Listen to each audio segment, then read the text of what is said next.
Although for more about about no TV so it's also best subscribe is when half an hour channel so no fufura. No me comment section one Java the wadrene. And so abana Jean Mensah na entity to say NDC fu in your power say greedy from 7 January. But mammy way one in a juma be born didn't tear because in this full church near my mammy way during this election in the and yen crana. Saying can be born on troll letter of resignation. And family Niger Mahama in some so man because the train numa mamania and swaying na new name before GDC NDC for bet my appointing as a new easy here Professor Gyampo or no any pa GDC next election or no and I 1 year obey take it in charge na no na be say be ko na ko je munchichi munyina.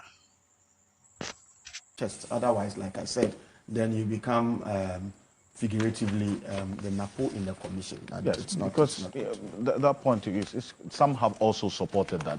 It's in recent time that we haven't seen any public relations officer or communications officer for the Electoral Commission. Previously, there was Silviano. I think Silviano was appointed as an ambassador. Yeah. You know, in 2017, she was a public relations officer for the Electoral Commission at some point.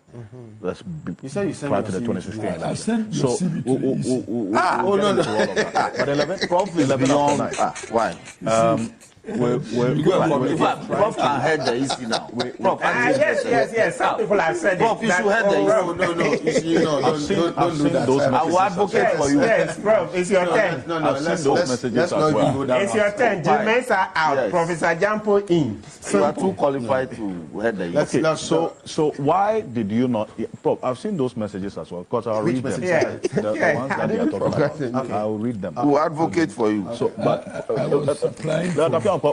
why did you not pursue the Obuasi East constituency case the same way that we've seen Okaikwe Central and then also Tema Central and Techiman South being now overturned, that redeclaration being quashed by the Supreme Court, this ruling yesterday? Because the Obuasi East constituency situation is almost similar to what happened in Okaikwe Central, right? When the NDC candidate had already been declared, and then last Saturday we saw a redeclaration of the NPP candidate as the MP elect. But hold on a bit for me with the answer to this question. Albert Ahin, the man you just mentioned his name, he's joined us on the telephone right now. He is the national coordinator of the Coalition of Domestic Election Observers, CODEL. He's been a director of the electoral services for the Electoral Commission, Eastern Regional Director of the Electoral Commission at some point. Mr. Albert Hein, good morning. Thank you for joining us on Key Points. Good morning, my brother. It's good to have you. First off, can you hear me? Yeah, I'm getting you, my brother. Oh, you are not so well. No, I'm hearing you. Please go ahead. Oh, thank you. Thank you very much. Now, earlier in the week, CODEL, you recommended that there should be a rerun of the elections in the polling stations that the pink sheets have not been found. In the Dom Kwabenya constituency, 3 of them, and then also in the Ablekuma North, about 62 polling station pink sheets are being contended.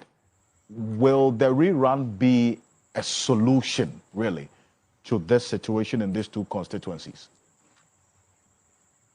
Yes.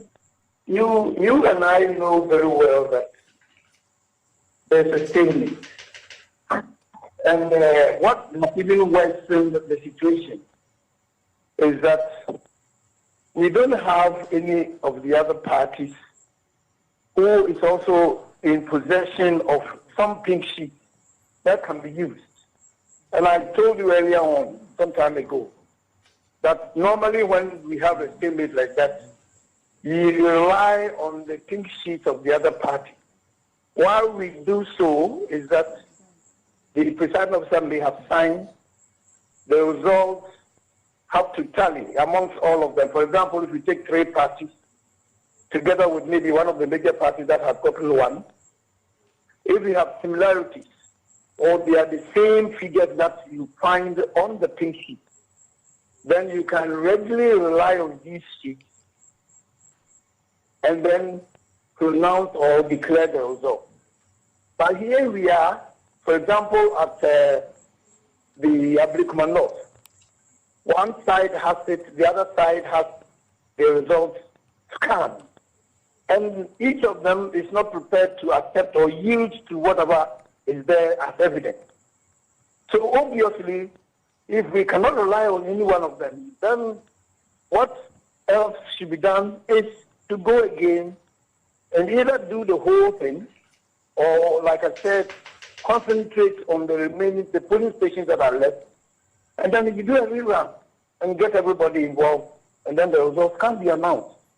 But as it is now, we cannot rely on any result that is readily available. The EC doesn't have it. So what do we do? The obvious answer is that none of them is prepared to yield, so we have to do it again. That is what I said. I see. But then again, for the NDC, they hold a strong view that, for instance, for Dom Kwabenya, they have 2 of the 3 polling station pink sheets. The NPP doesn't have it. The Electoral Commission also says they don't have it. In the case of the Ablekuma North, the NPP says they have 25 scanned pink sheets out of the 62. NDC says they will not admit the scanned pink sheets. They want original copies. The Electoral Commission doesn't have their copies of the pink sheets. So at what point would you recommend a compromise? That is, if there will be at all in this situation. The question has the answer you yourself have given. The scan one is not being accepted by the NDC. Yes. They don't want to accept the scan one because they think that something untoward may have happened to it. The other parties amongst is it 11 or whatever, those that are left, also don't have any. If they don't have any to support whoever has it, if, for example, the other parties have gotten some of the pink sheets, you look at it and then they have similar figures. You have the same figures like what the other one has, then of course you will see that you have a point, you have something to rely on because the presiding officer who belongs to the EC have signed and the agents have also signed, then you can declare. But here you are with some doubt about what is happening. So the obvious choice, the alternative, or what should be done now, is to redo it, rerun, and then everybody will have his peace of mind. Because nobody, as I said, would want to yield to this kind of exercise. Like, okay, now I'm going to accept your scan results. Let's see whether we can rely on it and check the figures. If they are okay, then we can go on. So in the face of this, the obvious choice is to go again. And that is my stand. I see. I'll seek the thoughts of my guests in studio as well. But you haven't worked in the commission, the Electoral Commission, for a number of years in various high positions in the commission, Director of Electoral Services at some point. You headed the Eastern Regional EC at some point, and many others that you have done in the Electoral Commission.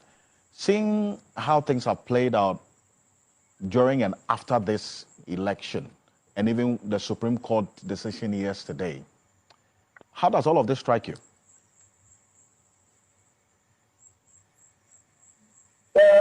You were talking about the Supreme Court's decision yesterday. Yes. I'm not a lawyer.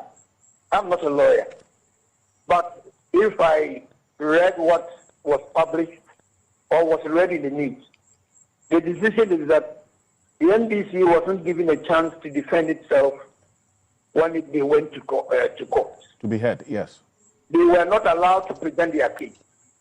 So what the Supreme Court is saying is that let them present their case. If they present their case and then they don't have anything